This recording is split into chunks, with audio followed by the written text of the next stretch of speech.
Welcome to the Prophecy Club. We're going to continue talking with Doug Krieger and Dean McGriff today. They're both prophecy teachers of an excellent level, in my opinion. They've been teaching prophecy for over 20 years. They're published. They talk on a lot of different circuits, and I think you're going to really, really like what they have to say. They're going to be speaking this Saturday. Oh, that's right. This is going to be Monday broadcast. So, their DVDs are going to be available if you want to call the Prophecy Club and get them. The first one is The Final Babylon in America, The Coming Antichrist, and the second one is on Prophetic Timelines. 2 DVDs valued at $30 each. We're asking right now, you can get both of them for $30. Call Prophecy Club, 785-266-1112, or go to prophecyclub.com. All right, so Doug Krieger, Dean McGriff, welcome back to the Prophecy Club. Thank you, Stan. Thank you. Okay, let's talk about the third temple, the building of the third temple in the treaty. What do you know about that? Well, I'll let Doug get into the third temple, but before we do, one of the things that we see so clearly is that part of that treaty of hell and death will include not just a defense treaty, but a go-ahead to allow Israel to build the third temple. Now, how could this treaty come about? Let's just say, for example, Israel has to go into Syria, or Israel then goes into, take care of Hezbollah in Lebanon, or they attack Iran and their nuclear facilities. And perhaps they have to use a small nuclear weapon to take those out or do something, radical. And the United States then comes back to Israel and says, "Oh, no, you kind of overdid it there. We will guarantee your peace from now on. You guys just disarm and be good, and we'll let you build the temple as well."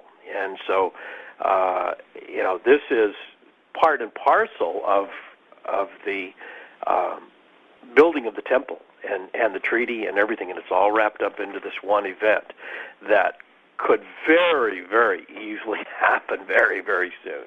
Okay, now Doug will go into some. And I think what Dean is talking about here, Stan, is that embedded within the treaty of hell and death, or death and hell, which is found specifically in the woe to Jerusalem area of Isaiah 28, verses 15 and verses 18, you're going to see your covenant with death will be annulled, and your agreement with Sheol will not stand when the overflowing scourge passes through. Then you will be trampled down by it. There are 2 references there, and of course there is Daniel chapter 9 and verse 27. It says, "Then he will confirm the covenant for 1 week." And again, that he there, the antecedent of he, refers back to the prince who is to come. That is not Jesus Christ. Okay, he is Messiah the prince of the people that destroyed Jerusalem in 70 A.D. It is that prince of those people who destroyed Jerusalem in 70 A.D. That prince in future, in 2,000 years later, is going to affirm, he's going to confirm the Brit Amim, the unbreakable alliance. Now, embedded, what Dean is suggesting here, and what David Flynn also suggested, is that embedded within that agreement with the many, which apparently includes other nations surrounding that have been provoked in some way, shape, or form to participate in this, if you would, comprehensive peace settlement. We're talking about riding on a white horse here. We're talking about sending ambassadors. We're talking about getting Israel to agree to terms that are not altogether, favorable necessarily, but it's very protective. They're now dwelling in unwalled villages, which Arnold Fruchtenbaum, and I do agree with him on this one, means that they sense a sense of security, unwalled villages. They feel that, and then this could be that the wall between the Palestinian Authority and Israel is even taken down by that time. So here we are, coming up to the 70th week. The hallmark The event that will clearly delineate the commencement of that 70th week is this agreement, this treaty, this unbreakable affirmation of an alliance that includes other nations, the many, not just Israel's leadership, but the many. Now, here is what we're saying, and here's what Dean has said. Embedded in that accord, in that pact, is the building of the third temple. And here's the thing. Now, this goes back to the 1980s. Let's have full disclosure here. I was involved intimately in raising funds and in broadcasting information about the Israelis, the religious Jews, who were involved in the Ateret Kohanim, which is called, in English, the crown of the priesthood from Zechariah. The Ateret Kohanim is a yeshiva. It's an institute. It is the Temple Institute, in point of fact, where all of the accoutrements of a third temple are being prepared. More so, if you talked in those days back with these young men at the time, and of course Rabbi Richmond, many others that were there, they wanted to prepare their hearts. Now, Dr. Willard Aldridge, former president of Multnomah School of the Bible, where I attended up in Portland, Oregon, he made a statement one time when he said, what does blinded in part mean to the Jew? Does that mean, from a Christian perspective, that they actually are blinded in part but not totally blind? That they see some things? They don't see who Messiah Jesus is, per se, but they see something. And I mean, I'm not trying to be condescending here.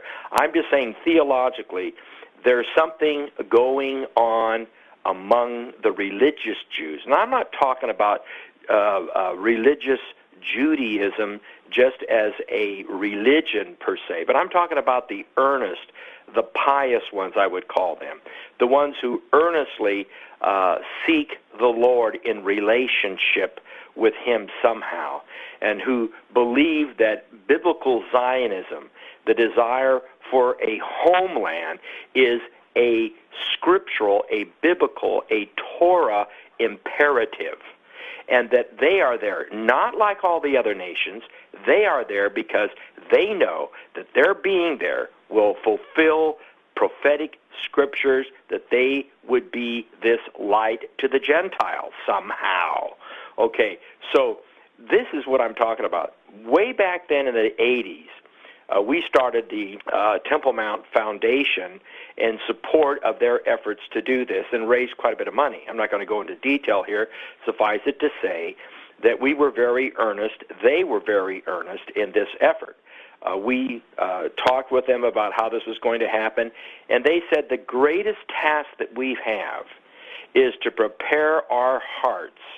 This is a holy place because the people that are there are set apart to the Lord. Now, I ask the question, the so-called tribulation temple, the third temple that is going to be built, and by the way, they do have all of the bits, parts, and pieces and stones, the whole. This is a very prefab situation. They can go ahead and build this thing instantly. And we'll get into the time frame on that too, Stan. But their bottom line is, as we were in the rabbi's tunnel underneath or the long side of the western wall there, as you're going in that tunnel, and a lot of people know what I'm talking about here, we stopped, and they suggested, there were three of us. There was Louis Diaz, who's passed on with the Lord. He's with the Salvation Army for many years. Dear, dear brother. I had another rabbi with me, Ben Ami, a great guy who started the American Forum for Jewish-Christian Cooperation out of Washington, D.C., and myself, and these young men at the time from the crown of the priesthood at this yeshiva in the old part of Jerusalem. We prayed where I said, is this where the Ark of the Covenant is? And they said, yes, on the other side of this wall. And so I said, well, wouldn't you think that it would be good for us to pray here? They said, absolutely, let's pray. And we laid our hands, Stan, on that wall together. I'm just giving you my experience here. Take it for what it's worth. And we all prayed up against this wall, and I'm not telling you anything beyond what really happened. It was electrifying. I mean, we were tied into eternity. We were in the presence of God Almighty. The three of those young men and ourselves, we were in heaven. I mean, it was amazing. It was an amazing experience. I'm just telling you. We got out of that, and that night, this dear brother, who's Stanley Goldfoot. Okay, hold on right there. What did you pray? What did you pray for? We prayed for the building of this third temple, meaning that I said, well, did you guys ever see the ark? And they said, we broke through. We broke through the temple and through this wall, and we were stopped. I said, well, did you see the ark? And then I knew, because the ark that was under Hezekiah and way back then, okay, it did not have any cherubim on it, and they were missing. Okay, you have to get into the Old Testament and seeing this. So I asked him, I said, did it have any cherubim on it? Because I wanted to know if they were going to shine me on or what. And they said, no, it did not. And I said, you've just won you won the prize. I mean, imagine me testing them out on this, right? And I says, well, is it there? And they said, yes, it's there. We know where it is. And I'm just saying. I mean, I haven't shared this with Dean even. I mean, I'm just saying that is what the experience was. Now, the question abides, how can you have, Stan, an abomination of desolation when it says in Thessalonians that the man of sin, the son of perdition, the lawless one, will be revealed when he sits in the temple declaring himself as God in the temple of God. Now listen, either there is associated with this third temple, which, you hear a lot of people say, well, the third temple, it doesn't have any sacred connotation to it, because when Christ died on the cross, it was once for all the sacrifice. That ends it. So what is this temple but a counterfeit, right? And they're all talking in those terms. But here's something interesting. Jesus said in Matthew 24:15, let the reader understand, and that is this, that there will be, as Daniel the prophet has said, this abomination. How can you have something that is an abomination of desolation? That is a desecration. That is making something desolate unless it is somehow set apart to the Holy One. So what I'm saying here is that no, the Jews, the religious Jews, from a Christian perspective, see in part. But from God's perspective, He would say it would be desolated. It would be a desecration. It would be something that He who sits in the temple of God will declare Himself as God, and He will become the beast. Therefore, what I'm concluding here theologically and eschatologically speaking is that what the Jews are doing today in the building of this third temple, and I'm going to get a lot of flack for this, but I'm telling it like it is.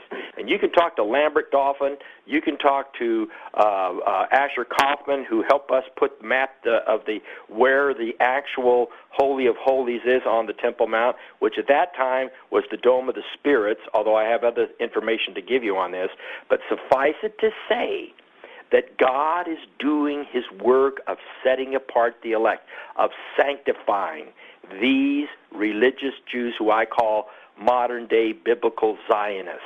And it is God who is doing this work, that the enemy of our souls, the Antichrist, the one who is going to deceive the leadership of Israel into this accord, there is notwithstanding this element within Zion, if you would, who are being set apart for that wonderful, wonderful time of sacrifice, which we believe will be in fulfillment of Daniel chapter 8, verses 11, 14, and the 2,300 days, which are yet future. And we can talk about that later on, Stan. Okay. Let me ask you a couple of questions here. I've had a little bit of experience in this particular thing, as my wife and I have been, I don't know, I guess we've been to Israel like 12 times. We used to be a tour guide, or I should say tour host, and we would take a group of people to Israel every year. Yes, I've been down in into the Hezekiah Tunnel. I've also been into the Rabbi Tunnel several times, numerous times. But here's my question. When the Antichrist goes in and sits on the Ark of the Covenant, setteth in the temple of God, showing himself that he is God, what will he sit on? The whole idea of the mercy seat, it does say very clearly that he will sit in the temple of God. That's right. And I would say that if you got more information on this, I'd like to know. All right. Yes. I mean, I haven't got the positional circumstance down yet. Okay. Here's the skinny Something about a throne. In 1991, my wife and I went on a 2-week tour with Ron Wyatt to check him and to check his claims out, because he claimed to have found Noah's Ark. Okay, we've been there. We walked all over it. We brought back a piece of petrified wood from it, and we're convinced that's Noah's Ark. We also went to the crossing site of the Red Sea. We saw the pillar that had been erected on the exit side, and he said there was another one on the entrance side. And I've seen that pillar. I've been there. I've had a picture of me and Leslie standing next to it. Someplace around here we have it. We've also been to the place where Jesus was buried, and we heard the archaeological evidence and saw it from an archaeological point of view that you'll never get from the tour hosts that show you around Israel or the people that work at Gordon's Calvary, which is the real one. Now let me get to the point. He also claimed that he had found the Ark of the Covenant, and I believe the date was May 20th, 1982. He said, I was walking along this escarpment. He said, talking with a Jewish antiquities guy, friend of mine, he said, and he said, all of a sudden my arm jutted out. My arm just flung out and pointed, and I said, he says, I heard the words coming out of my mouth that said, that's Jeremiah's grotto, and the Ark of the Covenant is in there. Well, the guy said, well, that's wonderful. We'll pay your expenses. You go dig, you find it. We said, well, I have to go now, but I can come back another time. Another time, make a long story short, he came back, he dug, and he said he found it. Now, here's the interesting part. He said when he, and I've got this on video. It's called Archaeology Confirms the Bible. It was the very first videotape that Prophecy Club ever made and was carried. It was made in 1991. Prophecy Club didn't start until 1993. And every time Ron Wyatt talked, I had my videotape recorder under his nose listening to him. And he gave about a 20-minute talk while we were at Gordon's Calvary. You can hear the bellowing and the like a pig got caught under a gate. All of the Muslim called for prayer behind it in the background.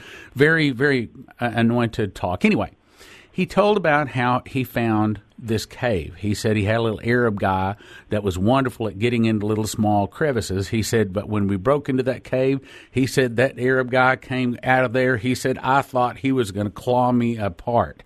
And he said, what's in there? I'm not going in there. What's in there? What's in there? And he said, well, I knew something special was in there. And he said that was fine by him. He said, so he dismissed the Arab guy, and he carefully began to hollow out the hole a little bit bigger. When he got inside there, he said, he looked above, and he said, he says, I saw this crack, and it was to left to this square cutout in the ceiling. And he said, then I noticed there was another cutout and another cutout. And he said, then I saw this brown stuff coming down through the crack. And he said, then I looked at where the brown stuff was going, and he said there was this large stone box. And the stone box had been cracked right where the brown stuff had landed and gone down, rolled into the crack. And he said, all of a sudden, he said, my mind came together. I put together what I was seeing. I was looking at cross hole, crack, the blood of Christ coming down and dripping on the Ark of the Covenant. And he said, I passed out. And there's more to the story, but I'll skip it. The point is, once he was able to get the top off, I guess is the way you'd see it, He said that it looks like two angels, to tell you what it really looks like. Two angels facing each other, their left hand, the hand that is facing outward. Let me explain to you. Here's how you can understand it. The Ark of the Covenant is not a box with two angels on top of it with their wings sticking up. It is a throne. It is a chair. It is a golden covered throne. It is the throne of God. So try to imagine a giant chair with a person sitting in it, and then on one side is a person facing the king. Left hand, we're on the left side of the king. Left hand holds up right hand holds up a scepter, which would be back behind the person sitting down, and then a wing folds around back behind the hand and forms the back side of the chair. And then on the opposite side is another angel, also facing the throne, facing the person sitting in the throne, and then that would be their left hand holds up a scepter, and then their wing wraps back around and forms the back of the throne, the back of the chair on that side. In other words, the Ark of the Covenant is a throne. It is a golden covered chair with two angels facing the person sitting on the throne. Then he said, when you lift the gold part of the, in other words, the chair part, the two angels, when you lift that off, then what you find is a stone box. And he said, the only thing I found inside it was just the two commandments. He said, I did not find Aaron's rod that budded. I did not find the little container of manna. He said, all I found was the two commandments. He said, but one day you'll be able to get a copy of those two commandments. Now, let me describe for you what he said they look like. He said, I want you to imagine two red granite pieces of stone that are, I don't know, he told me the exact dimensions. I'm going to say they're like 1.5 inches thick by about 12 or so, maybe 18 inches wide. I don't know the exact dimensions. And I don't know, 18, 20 inches tall. And I didn't ask him if they're rounded on top. I wish I'd asked him all those questions. I didn't ask him. But he says, here's what it looks like. He said, take a warm tray of butter that you have melted so that it's nice and smooth on top and nice and shiny. But it's cooled down to where you can put your finger in it and leave a mark. He said, if you were to sign your name in that butter, just like you sign your check, he said, that's the way it looked. In other words, it was literally written with the finger of God, just like the Bible says that it was, in that when you go and make an up motion, like you're saying, making an L, a cursive L, and then you make that sideways motion and then back down, it would leave a little ridge. When you made an I, and then you dotted that I, you would feel those little ridges. He said, nothing on this earth can make those 10 commandments the way they were made. He said, when people see those 10 commandments, they will know literally they were written by the finger of God. Literally, it's like a hot finger just melted that granite as he wrote it in the granite. Now, here's what I think will happen. See, I think that, and by the way, they know there's certain people in Israel know where the Ark of the Covenant is. And when I was over there, Ron Wyatt took us there, and I have videotape of this, and he was saying it's not too far from where we stand now. And I could look over back behind this little, I could see probably where the entrance of to the area where the Ark of the Covenant is. They found another better entrance rather than the little hole. Anyway, he told us a story one time when he was speaking for the Prophecy Club, and I'm talking about Ron Wyatt now. He said that the people from Israel called him, get over here, quick. And he said, something's happened. He said, well, what's going on? He said, we'll pay all your expenses. Just get over here quick. He said, so I went over there, and he said 6 of our guys, we were afraid that we would have to give this territory up to Yasser Arafat and the Muslims, and so we thought it'd be a good idea to move the Ark of the Covenant. He said 6 of our guys went in there with headsets and with walkie-talkies, and they've been in there. Now, when I called you, been in there several hours. We can't raise them, and no, everyone's afraid to go in there. He said, would you go in there and see, are they okay? He said, I walked in there, and he said all 6 of them had their eyes crossed up and over. In other words, the left eye was crossed up and over towards the right eyebrow. The right eyes crossed up and over towards the left eyebrow. All of them. In other words, they all had a massive brain hemorrhage instantly. Oh, my. And the question then becomes, why doesn't God want that Ark of the Covenant moved? Well, because that proves that Jesus literally was the Lamb of God. Because when he can take certain unbelievers in there and take video and cameras in there and show them there's a cross hole, the center cross hole has a crack beside it. You see this brown stuff coming down here? We've had it reconstituted, and that blood, though it is over 2,000 years old, is still alive. They said when they reconstituted it by adding distilled water to it, the somatids in the blood were still alive. Now, wow. I believe what he's saying. And unfortunately, I believe it's out of time, too. so, brothers and sisters. That's quite a story there, Stan, no doubt. There is. Well, brothers and sisters, let me encourage you to grab your pencil and get these 2 DVDs. If you don't get anything else, be sure and get these 2 DVDs because they will help you to get informed. The first one's The Final Babylon, America and the Coming Antichrist, and then Prophetic Timelines. Both DVDs valued at $60, available through the Prophecy Club for a gift of just $30. Goes for a good cause, and it'll get you some good information. $30 or more to Prophecy Club, 785-266-1112. That's 785-266-1112. Or go to prophecyclub.com. Thank you for listening. Thank you for your prayers, and thank you for your gifts of support. God bless. Brothers and sisters, I have been doing the Prophecy Club for over 20 years. We've had about 150 speakers make about 300 different titles, all dealing with Bible prophecy. But may I say, I think that these 2 DVDs may be some of the most important DVDs to get if you want to understand what may be coming in the near future.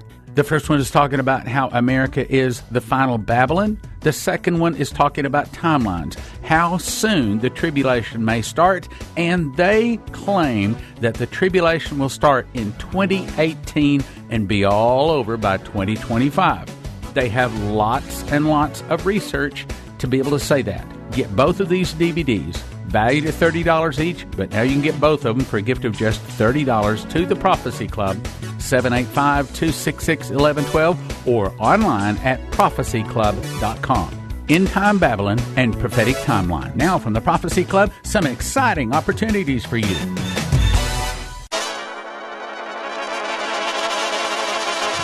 In Doug Hamp's new DVD, The Injection of the Beast, in the last days, it will be as in the days of Noah. Angels were mixing their seed with humanity, and it's happening again. That's demons and humans having sexual relations, masquerading as aliens, are actually creating Nephilim hybrids for the body of the Antichrist. Then in the Fall Feast and Prophecy, he tells the story of how Jesus fulfilled the first 4 feasts at his first coming and how he will fulfill the next 3 in return on some future Rosh Hashanah. The Day of Atonement pictures the opening of the books and the judgment of those dead and alive. The Feast of Tabernacles pictures us receiving our mansions. Both DVDs valued at $60 for a gift of just $40 or more in the Hamp gift offer. Remember, the Prophecy Club continues because of your prayers and gifts of support, not the distribution of DVDs.